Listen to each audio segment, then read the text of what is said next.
Hi, I'm Jeff, and today on Backroads Tourist, we're visiting the most evil place in the world, the Evel Knievel Museum. Kids, gather round and let me tell you about a superhero, a legend, a daredevil, and an icon.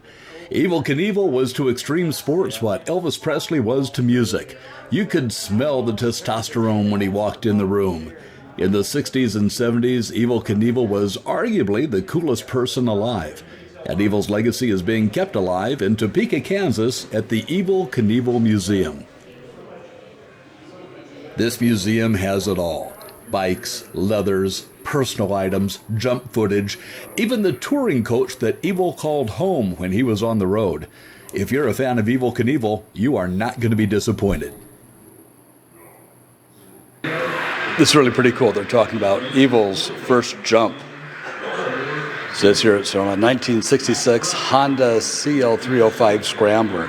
This is an exact replica of Evel's first stunt bike.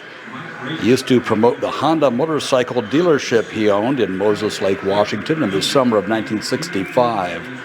There he participated in parades and made his first public jump over a box of rattlesnakes and a tethered mountain lion on this bike.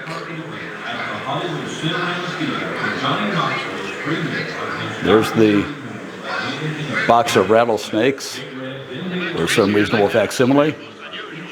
They do not have a tethered mountain lion here.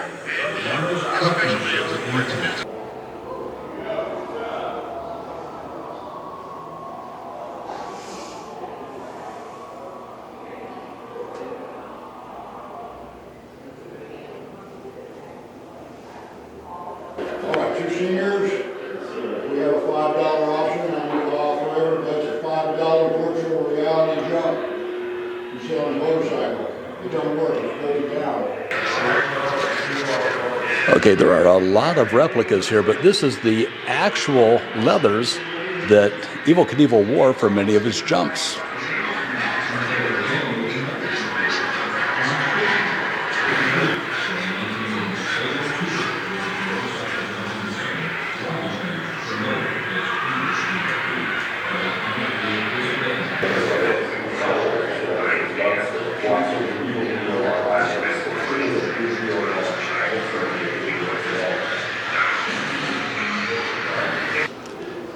Many of us remember Evel Knievel jumping the Snake River Canyon. There's a picture of Evel on Sports Illustrated, and these are the same leathers that he wore in that photo shoot.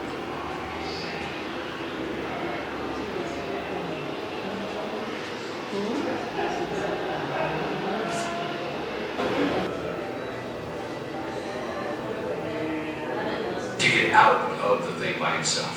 Evel Knievel is standing in the boat and waving. He is alive and well. Evel gets accused a lot of pulling the chute early. Evel always claimed that something failed back there and it deployed on its own. It's going to be in good hand because he's going to make a lot of money doing it. He didn't know what was going to happen when they let that thing off. When he came out and he got in that rocket, your adrenaline is just pumping and you have no idea what's going to happen. So one of the highlights of this museum is Evel Knievel's touring coach. Looks like he kept his bikes in there. Sponsored by Chuckles Candy. Is Chuckles Candy even still around? I don't know. You can take a peek inside his living quarters there. And then here, this is, he really decked this out. Look at this. This is inside the cab. Stars on the top, red, white, and blue. That was Evel Knievel. All right, shall we go up and take a peek and see what it's like inside the living quarters of the touring Evel Knievel? You can't really go in, but you can see through the plexiglass here. Of course, he had a bar with some wild turkey in there. Looks like a little desk area. Some chairs. dressing room area and probably a bedroom back beyond that. Evel really was bad to the bones. It says right here that Evel spent a combined 3.5 years in the hospital.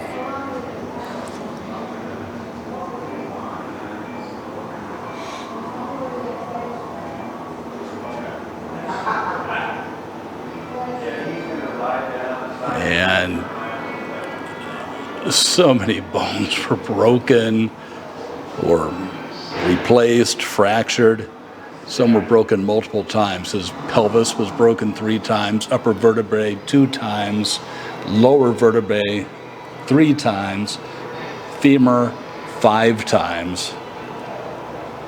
That's a lot of broken bones. There's a collection of Evel Knievel memorabilia. Everything from skate wheels, lucky rabbit feet, poker chips, patches, plates, all kinds of stuff.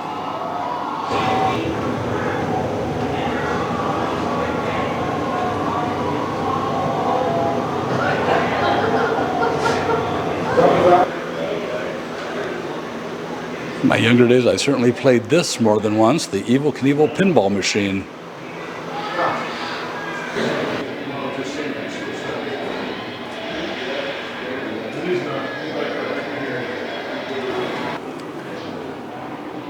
And here's a suit that Evel wore in the movie Viva Knievel.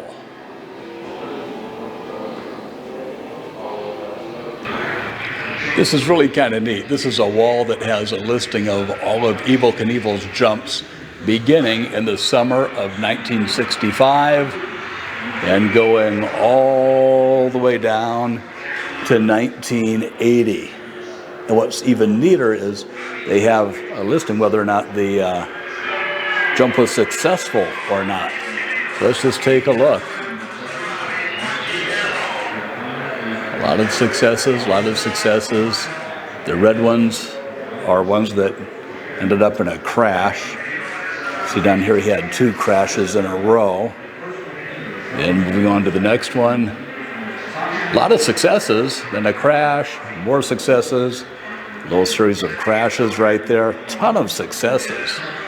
Going up here, more successes. There's a crash, a couple more crashes, and ending with successes. Now, one thing I think is kind of interesting is some of the comments here. Like on the very top right there, his first jump to over a tethered mountain lion and crate of snakes. It says right there that, if I can zoom in here a little bit, he struck the snake crate. And then down here, on one of his last crashes, in fact, his last crash at the Chicago, Illinois International Amphitheater, he was trying to jump a 90-foot shark tank filled with 13 man-eating sharks, and he crashed in a practice round before he could do the jump. So yes, he crashed, but yes, it was not really an official jump, I guess. Many of us remember the jump at Caesar's Palace, which didn't turn out too well for Evel, but it's one of his most memorable jumps. You've seen the footage 1,000 times. Now, here is the helmet that Evel wore on that fateful jump.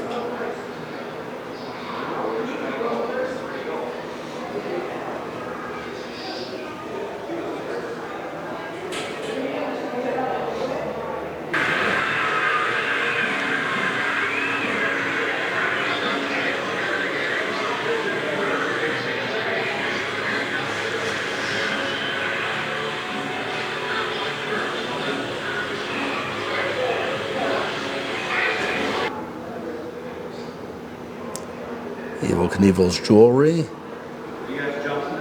Like Elvis, Evel liked his bling. Evel had so many injuries that he often walked with a cane, and this is one of his canes right here. Interesting thing about this cane is it unscrewed on the top, and this was a long flask filled with wild turkey. And here's Evel Knievel on a box of Wheaties holding his flask that is no doubt filled with wild turkey. Wheaties and wild turkey, the breakfast of champions.